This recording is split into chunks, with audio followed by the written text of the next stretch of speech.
Peace and blessings, everyone. Welcome to the core. And at core, where we believe that communications offers relationships empowerment. Yes. Hey, we're glad to have you here so we can get down to the core of communications and relationships. Hey, I'm Fran, and this is my sweetie boo. I'm Lana. Hey, y'all. How are you? So, you may be wondering, some of you all were here last week and you might be wondering what brought us here tonight and well, we saw some of our friends and family, co-workers and even some church members break up and many had been married for 20 years or more, Yes. and we found that to be heartbreaking. So we were feeling like maybe we could have helped in some way if we had discussed some things with them. We were praying for people, but sometimes you have to do more than pray. And so our mission with this podcast is to encourage you to hang in there with God, Yes. because you can't do marriage without God and it be good. And He will help you hold on to one another. So we just want you to enjoy the show tonight.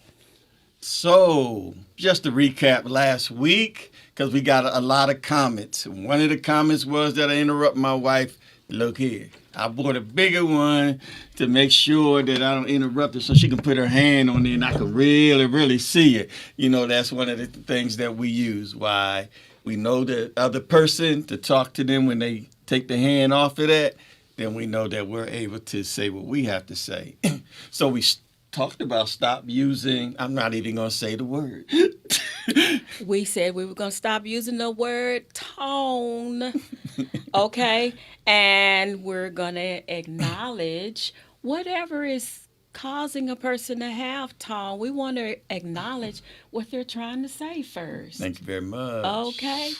And we're going to do that by using the ID method. And what was the ID method? Always be intentional and descriptive when you communicate. Okay. Okay. Oh, I got a call from my niece. She said, Uncle Fran, I tried the cookie method. I tried it, Uncle Fran. I said, well, what did you do? Well, I told him something nice. Then I was telling him what was wrong. And he made a face. And I told him, that's why I can't do nothing. Doing the cookie method takes practice. It takes practice.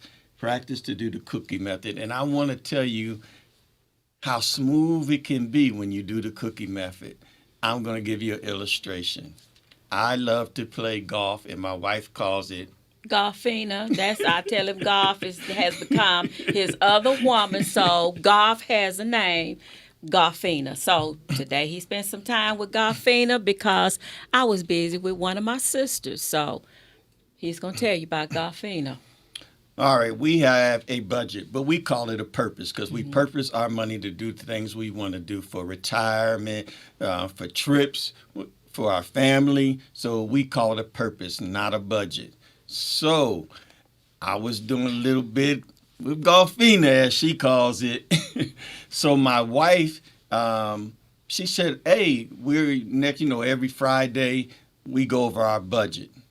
So she said, well, this Friday, I want you to know that we've been doing really, really well with our budget. We have some in the black, we have some in the yellow, some in the current, and we only have a few that's in the red that we may want to address. And I said, all right. And then when we met Friday, she said, well, look at the golf. Would you like to change something so you can continue to play golf more if you want to? But she understood who I was, and as a purpose, without putting me down or making me feel bad, she just asked me, do you want to? Because we don't say no to each other. We figure it out. And we figured it out. I need to stop playing as much. So he could stay in the budget, okay? In the Purpose, the money purpose, the money purpose. Yeah. That's right. Okay. A lot of y'all asked me about respect, and seems like that helped y'all, right? Helped a lot of y'all. So continue to do that. Ask your mate about what respect means, and it changes. So keep abreast of it. And all I want to know is now that you found out what respect means to your partner, have you been practicing? All righty now. Okay. All right. So today's topic is Did you know? I didn't know, y'all. I thought I knew. Neither did I didn't know. You know, how this relationship was going to work and how I needed to do things and that sort of thing. But I didn't know as much as I thought I knew. Really, I didn't. So, you know, this week, last week, my husband told you guys about how I get up in the middle of the night and pray. And just so y'all don't think he's a heathen, he listens to sermons and different teachers and teaching and religious material at night. So this particular night, I happened to hear what he was listening to, and the speaker was reading the book of Habakkuk. And Habakkuk was a prophet who was complaining to God about a lot of issues going on in his day that's still going on in our day. So in chapter 1, he and God are going back and forth about what's happening. And then in chapter 2, God gives Habakkuk an assignment to write down his vision and wait for the manifestation.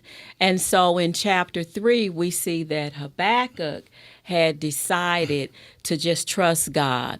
And I just want you to know, we came up with the topic, Did You Know? Because we were given a list 20 years ago in counseling before we got married. And my husband's going to tell you a little bit about the list. Yes. 20 years ago, over 20 years ago, when we got married and went to counseling, this is really cool. This is going to help a lot of people. It's really cool. And I see my wife kept the word up there. It doesn't say intimacy. It says sex. So we, 20 years ago, and there's no right or wrong to this list. So you see it has sex, family, communication, finance, faith, travel, health, in-laws, friend, and career. And you have to number them 1 through 10. You number them 1 through 10, each one of y'all, and then you look at your list. He looks at yours, you look at his. That way you can see what's important to your partner. It's not about a right or wrong. And it really helped us all through our marriage because it changed over time, but But what he didn't tell you, okay, he was going a little long, y'all. I was trying to help him out, but he didn't get it. But that's okay. That's okay. This was Fran's list 20 years ago, and what we had to do was on the list the things that was most important to the least important. Y'all see what was on number 1, the most important, right? 20 years ago. All right. And then we have my list. And so 20 years ago, those were things that were important to us at that time. And so we were able to talk about them. We were able to talk about and be specific about them. You know, how important intimacy that's for my daughter who didn't want me to put that sex up there. So I'm saying intimacy, daughter. So my wife knew that was important to me, so we discussed it. I mean, from everything from when and when not and how. So it really worked for us. And then family, then communication. So it looked like it's changed, but really the list was both of us had faith up top. I noticed that it wasn't up there, but both of us had faith and family up top, and then sex. Move on to the next subject. So it was things that, did you know? There were some things that I found out later as we started reviewing our list and realizing what was important. And then when you start doing life, you know, the list just kind of gets lost in the translation. So Um, there are some things that we got tested on, and we made it through. Thank God. So, what do the listed items mean? For example, Fran was telling me about a friend that he talked about who had a different idea about vacation. They both had put vacation on their list.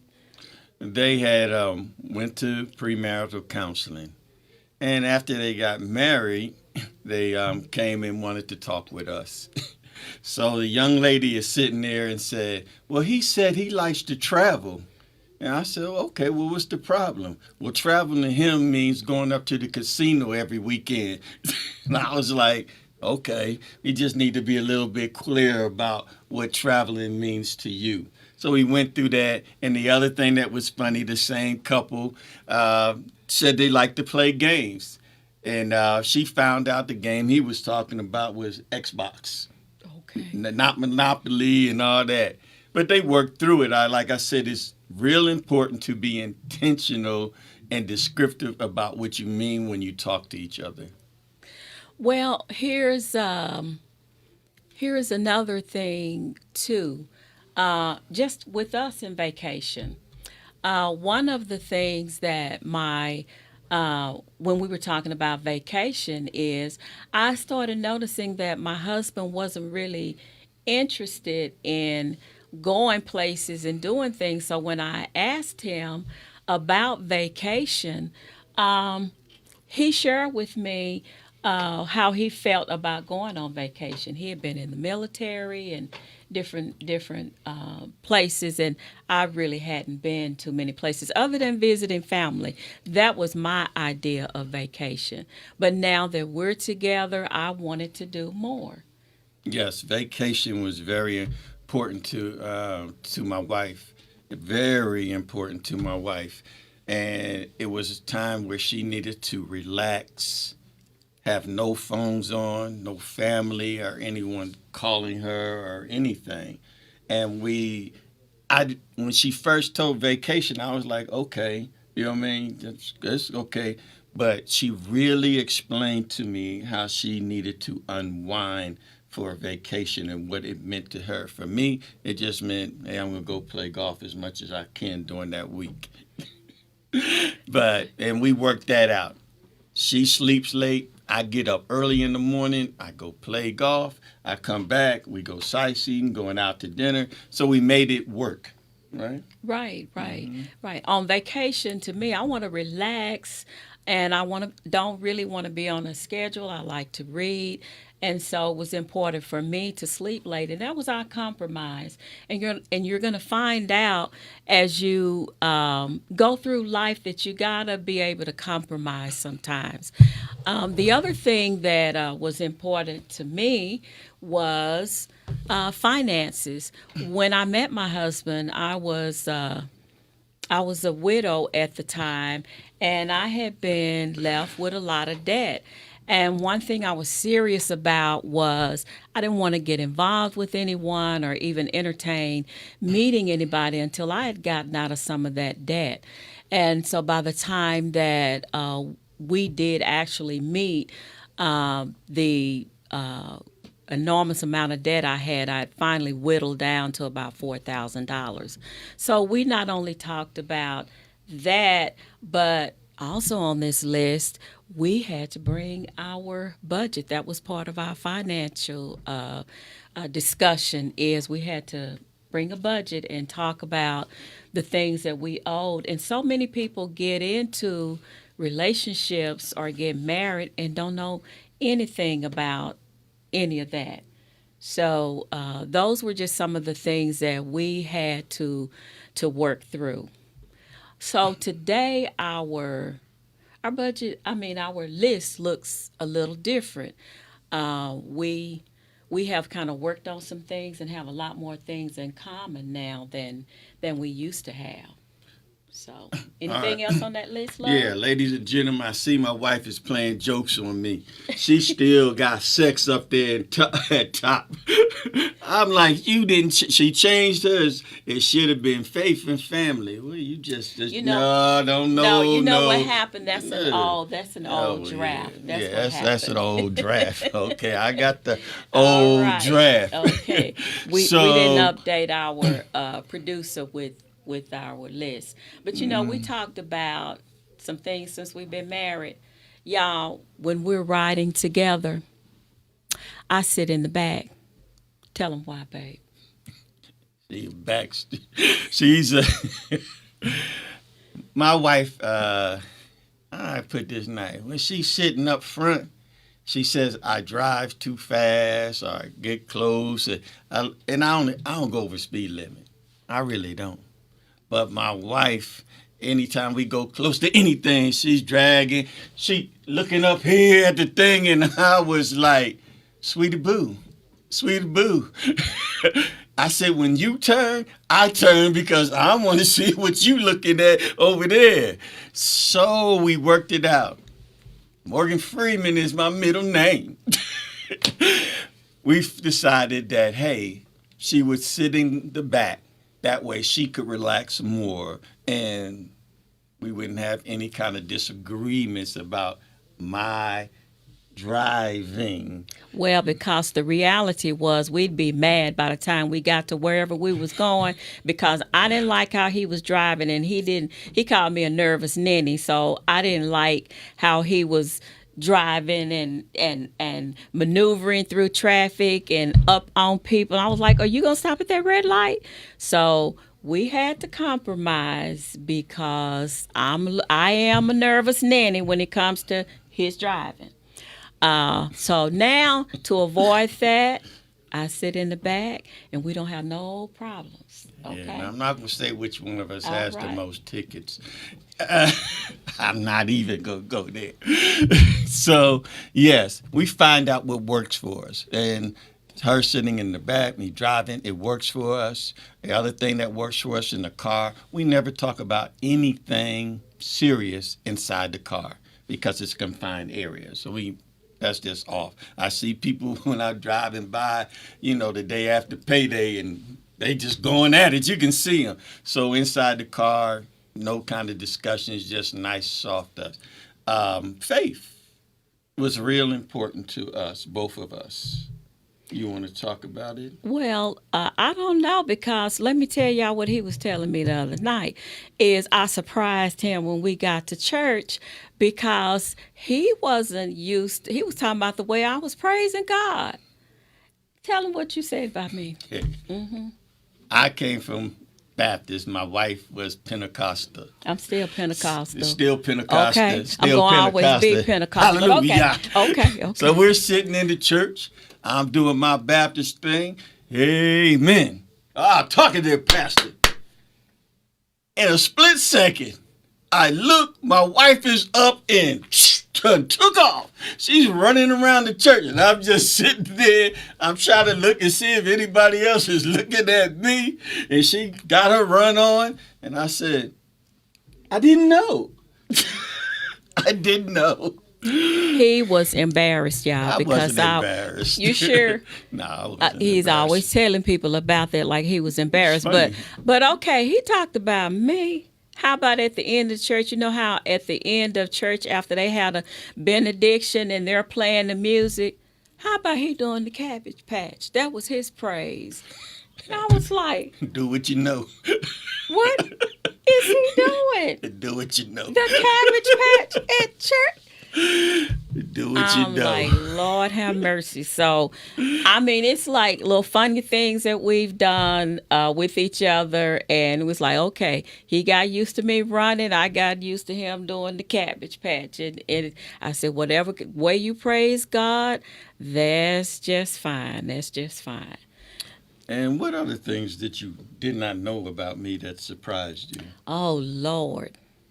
I already Y'all, know it's gonna be- on our first date, he bust out singing.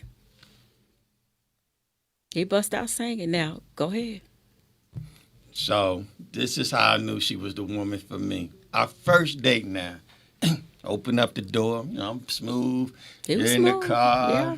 get around my thing. You know, I got a little nice music on. So I decided, you know, I'm going to sing. I love to sing, right? And I started singing. I didn't get to like 2 notes. First date, not 2 notes. Brother, you can't sing. I was like, I don't put women out of my car for less than that. Well, I knew she was an honest person. well, let me tell y'all, he can't sing. He still can't sing. But that has not stopped him from singing every day. In fact, he was humming in the car, and I was like, Lord, please. And my prayer now is, Lord, please give him a voice, because he's not gonna stop singing. And some of y'all know how irritating it is when somebody's either humming or if they are trying to sing and they all off key. And tell them about what Madea told you at church. One of the church mothers, we called her Madea. What she said. At the end of the service, when we do the benediction, I'm usually the one up there. So, and they do hallelujah at the end. And every week, I move away from the mic. And the mother of the church, she asked me, she said, baby, why you always move away from the mic? And I said, I can't sing. She said, oh, everybody can sing for the Lord. I said, go tell my wife. So 1 week, about a month later, I forgot to move away from the mic. And out of the pews, you hear, baby, you right, you can't sing. I was like, yes, I can't sing. But I sing to my wife every morning. So did you know? Yeah. Well.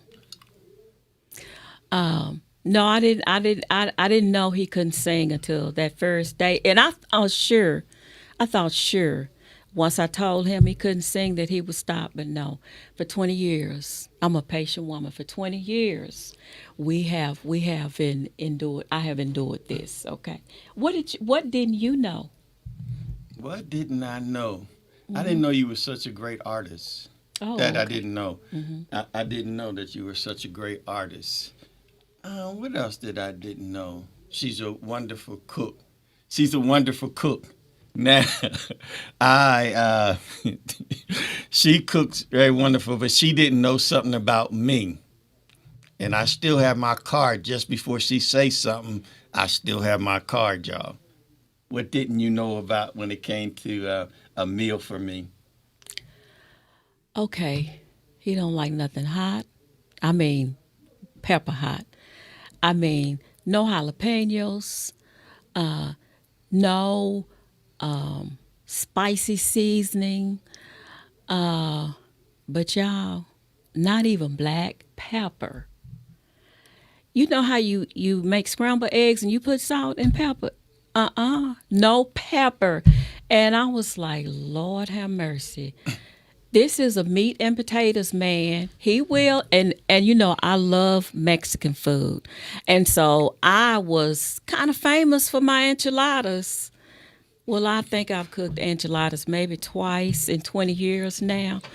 Cause he don't like Mexican like I like Mexican food. So no pepper. No black pepper. So consequently, I cook his little bland stuff and sit it over there. So he's happy. And then I have my little stuff that's good and flavorful over here. But I didn't know I was going to be doing all of that. Oh, let's go back there to beating up. Let me tell you, she cooks so good that my so-called bland stuff tastes pretty good. Because you do it so good. Okay. Check you.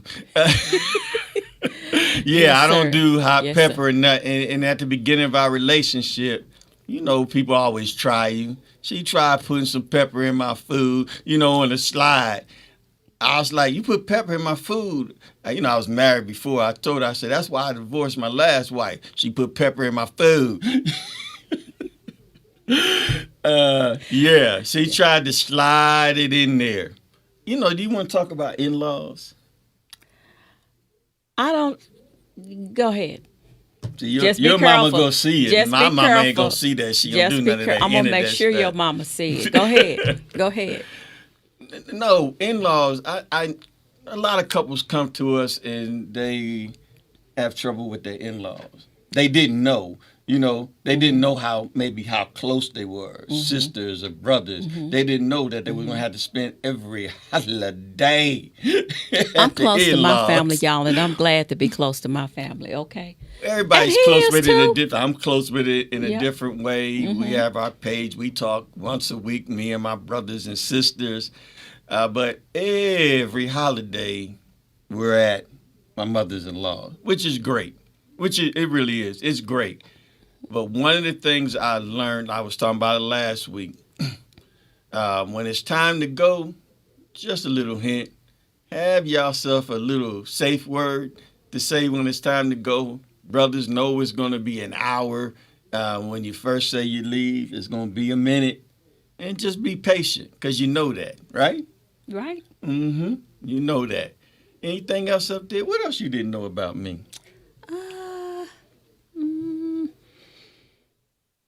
Well, I don't know. I'm trying to think of something else. Oh, I just wanted to say that, all the things that we're talking about that we didn't know about each other is that we made a list so that we could learn each other and learn what different things meant. For example, my husband is from the East Coast up north. I'm the typical Southerner. I can remember for the first few weeks of our marriage, whenever I would go to the store, I referred to the grocery store as the store. He referred to it as the market, but I was confused because, y'all know, back 20 years ago, Dallas had a farmer's market, right? So whenever he told me he was going to the market, I would be puzzled. And I would say to myself, why is he going to go way to the farmer's market to get something? And then he'd come back with all these groceries and things, and I never paid any attention to the bags. And I say, so you've been to the market? That was quick. He said, what do you mean? And one day he said, I went up the street to the market. I said, oh, you went to the grocery store. I said, all this time, I thought you'd been going to the farmer's market, because that's how we refer to the market. We don't call it the market. We call it the grocery store, And if you say you're going to the market, where you're going to the farmer's market. So sometimes even your cultural differences or where you're from, you got different ways of how you say things. So little things, I'd be confused, and sometimes we'd be frustrated with each other because he meant one thing and I meant something else. So yeah, that was one of those little things. Yeah, that's what led us to be intentional and descriptive about things when we talk, because I'm from the East Coast and we tend to say things a little bit different at times. Friends, what else up on that thing do you want to talk? You want to talk about finance, what we didn't know about finance? Because I was debt free when I met you. Good. Yes, ma'am. Go ahead. Tell me about what you want to say about finances. My wife has look, I really didn't think about finance, and I'm kind of ashamed to admit it now. Really didn't think about retirement. I didn't think about retirement. I didn't think about insurance. My job had insurance. There was a lot of things I just didn't think about, which my wife was surprised about. But she was a widow, so she let me know how important is finance, and she has her own mantra, which is, I'm not going to be old and broke, because I've been young and broke for way too long. So I started planning early so we could enjoy retirement and our older years, which are supposed to be our golden years. So budget seems funny to people, and that's why we changed the word to purpose, to get the things that we desire and want out of life from working hard. Because when we first got married, I kept a checkbook. But we discussed it every Friday. We discussed what was in there. the thing that my wife informed me was we had like if you was going to take out more than $100, you had to call and let your partner know that, hey, I'm taking out more than $100 in our account. I think we were married about 6 weeks, if that. And my wife said, I'm not used to calling anybody. Now, in my mind, I tell you how good God is. In my mind, I said, I'm a single black brother. Who do you think I used to call? Who did you think I used to call? But I was quiet and I said, oh, and I put it back to her. I said, what would make you comfortable? Because having a book didn't mean anything because we discussed everything. So I just asked her, what would make you comfortable? And of course, I wanted to keep the checkbook because I was better at writing things down in the checkbook to keep us things balanced and to keep us from, having anything to bounce and that sort of thing. So we had to learn how to work with the checkbook. And the other reason why I was so adamant is that if something ever happened to me or him, I wanted both of us to be informed because when my late husband passed, I didn't know what was going on with the checkbook because I didn't keep it. And it was a learning curve for me. And then my assets were frozen. And so I typically had to start over. Well, I didn't want us to go through that. And so I shared things with him like having insurance and saving for retirement and, keeping each other informed. So now when we first started, like he said, we would do things every week. We talk about the budget. And then we do it every other week. So now, at least once a month, we talk about where we are, what's coming up that we need to pay for, that's big. And we also keep each other informed on what we'd like to do that's coming up. So. Yeah, people always are amazed when I tell them, I never tell my wife no. They say that's impossible. I know who my wife is. I always tell people, I say, she's a Volkswagen type of lady, a Honda type of lady. I mean, she's going to run. She knows. She's not going to ask me for anything that she knows I can't afford. She's not going to put us in a position that would make me feel less than because I wasn't able to supply that to her. And the same on my end. So that's why we have a purpose. And as a servant leader and as a man, I know how important it is when we got married to make sure my wife is informed of everything that goes on and that we make decisions together. And for some of y'all out there, who makes the final decision? I get to make the final decision, but it's still as a partnership. I don't think we ever made a decision. It may be something like a new car. And my wife said, well, I want a new car. And then we'll just sit down and say, okay, this is what we have to do to get the new car. What are you willing to sacrifice or give up? Or how long are you willing to wait? So they say finances is and couples have a lot of trouble with.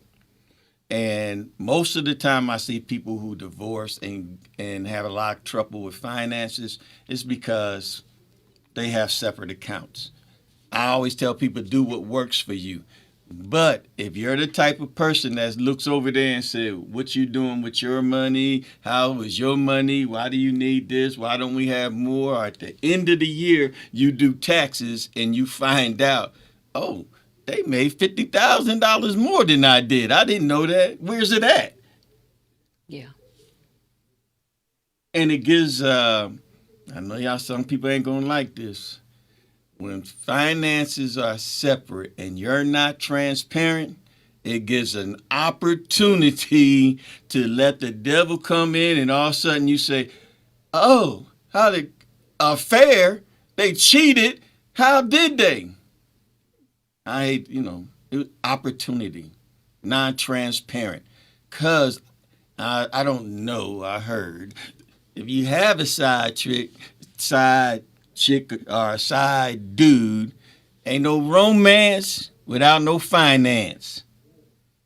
So, like we said, if it works for you, do it. I don't suggest it. I think it's a bad idea when you're not transparent. That's just straight up. You should know. You should know because if something happens to one of y'all, that's one of the most important things that you know where the finances, and you don't have to be guessing, guessing what they're doing with their money. You know, and we've had this conversation before. It's one thing if both people are responsible, that it makes sense to do things together and in one account. But if one person, like you say, is not being transparent, or one person is spending money and not regarding the other, or they're spending money on things that's going to put the family in danger, then that's a different situation. But when you're both working toward the same goal, you know, as we've said before, we're not here to give you advice. We are here to relate our experience. And our experience has been that we are transparent with the monies that we bring into our household so that we know what's going on. And so we think that it's important to have a list. I want to share one other thing, too, before we conclude. I remember a time early in our marriage, we both came in with the expectation that we would list our goals for the year. So we would do that at the first of the year. In this one particular time, we were moving along close to the end of the year, and my husband was feeling like we really hadn't accomplished much, like we really hadn't met any of our goals. But what he didn't know was that I had written down the things that we had said we were going to do at the first of the year.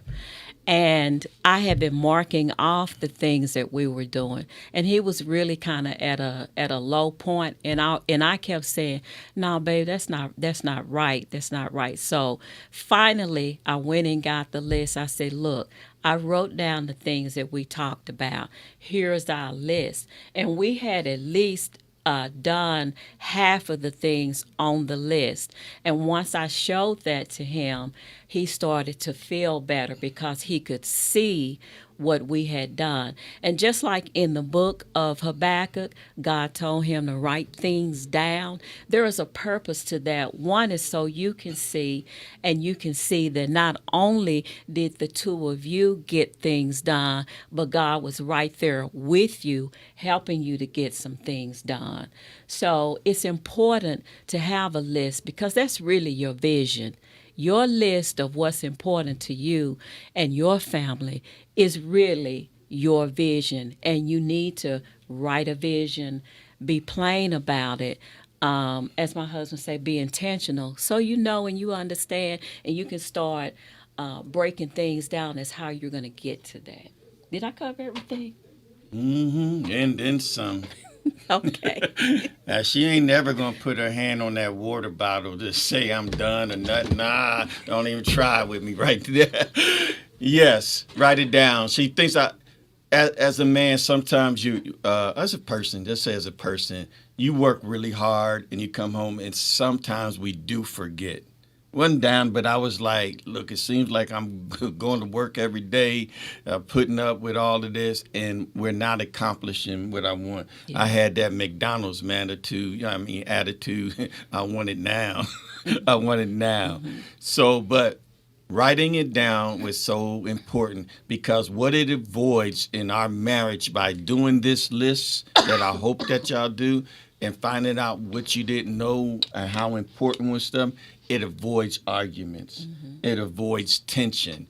Doing a list will avoid a lot of things, and it'll give you things to talk about, to be intentional about. Mm-hmm.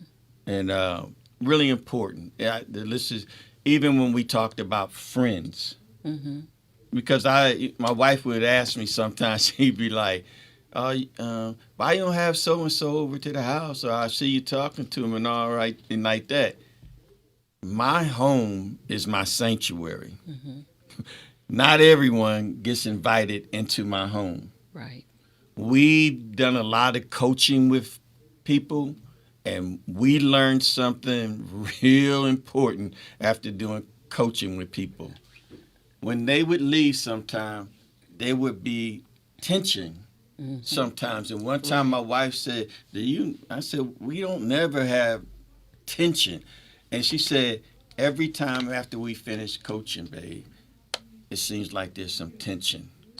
And I was like, I didn't even pay attention. And she said, yeah. So we made sure that we used to pray just before they come. We would pray with them when they left, but we didn't pray with each other Right. after they were gone. So when it comes to friends, there's a difference between friends and associate. Watch who you let in your house. Watch who you let around your family. And look, ain't nobody here trying to say you can't have a friend and that, but you want to watch. If you have that friend who's still enjoying single life and the club life and a lot of other things, nothing wrong with that. But you better be careful about letting them in your environment or in your home environment. Not saying it all of, but you know which ones I'm talking about. That you probably don't want them in your house. You can friends, minister, but watch that. I think we hit most of the things on the list. Is there anything that you wanted to talk about, babe? No, I think we pretty much have it. So Okay. Now, I didn't see, we said we would do a little Q&A if we had to, but if my daughter or someone had a question that they want to ask as we go to conclusion, please ask us. And thanks for enjoying us. We see your comments. Amen. Thanks for enjoying us. Oh, my daughter's laughing. Great. All right. In conclusion? So, in conclusion, do you have a list? And you have a list so that you know what's going on. Your list is another word for your vision. And you are just simply coming up with that list so you have some direction, right? So when it's written, you can refer back to it. You can see where you are, so you need to get started on your list, right? All right. I think we got a little bit more time. So I want to tell a story. I have 5 daughters, 1 son. They range from the age of 44. He's 44. Oh, I'm getting old. About to be 45. So one of our kids, we have a challenge going on right now. How long can you go without saying anything negative to your spouse? Anything. How long can you go? So I want to congratulate this daughter who has made it a day. I knew she could do it. I knew she could do it. Hey. I knew she could do it. So I'm going to challenge some of y'all out there to see how long, just as a play, it's not, just have a little fun with each other. How long can you go without saying anything negative to your spouse? How long can you go? Oh, baby, I could go on and on and on. On and on and on. I could, I can. That's all right. Hey, look, we really enjoyed our time here. I'm going to ask our producer if he has anything to say as we wrap it up. You got anything to say there, Mr. Producer? Terrence. I really think that you guys have a great concept of what you're doing. I'm sitting here listening as a married man, and so many things that you guys say you do, I have implemented already. But some of the things I'm listening like, okay, I do need to implement. And I want to second what you said about the finances. Yeah. I told my wife I refuse to live physically together, but separately financially. Yes. I said, trust me. I said, it allows a lot of space when that money is unseen. So let's be together, because that's going to help everybody. That's so true. I am so glad that he said that and agree, because I know a lot of times when I talk to women about this concept, they're like, well, he grown and he shouldn't. I'm not. The Bible even tells you do not give yourself an opportunity to mess around. Every time I think about that, you know who I think about, huh? You in? Samson, Mr. Strong Man. Oh, yeah. Oh yeah, brother man. Kept playing little Joes, playing around. What happened to him? Went blind, lost everything, because he was playing with that fire. Yeah. Don't play with fire. Did you know that? Did you know? I did know that. All right. Yes, did that you know? I did know. Well, it doesn't look like anybody has any questions. We got some in the blood. We got some amen. And next week we're going to have some guests. Pastor Alexander and his lovely wife, Jackie, Pastor Jackie. And for the subject, let's just save it. Let it be a surprise. nah, I ain't letting them surprise because I want to make sure they're up there. Okay. I'm offended, man. Next week we will be talking about men don't cheat. And I know a lot of y'all, So here's my challenge to you. If you were one of those people that said, I want you to write down the definition of what a man is to you. And if you happen to have cheating in there, let me know down below. So let me know your definition of a man. And we're going to move on for that. But you'll be excited to meet Pastor Alexander and his wife. Outstanding couple, been our couple since we both pastored at the same time. So I'm looking forward to him as our guest. Yes. So please stay tuned. And is that it? That's it, love. We just want to thank you all for tuning in again. We had a little technical difficulties getting started, but we worked through that, and we're always happy to share our experiences with you, and we just hope that we've said some things that will help make life better and your relationship better. All right, see you next week. See you next week, and thank you for tuning in. Peace and blessings.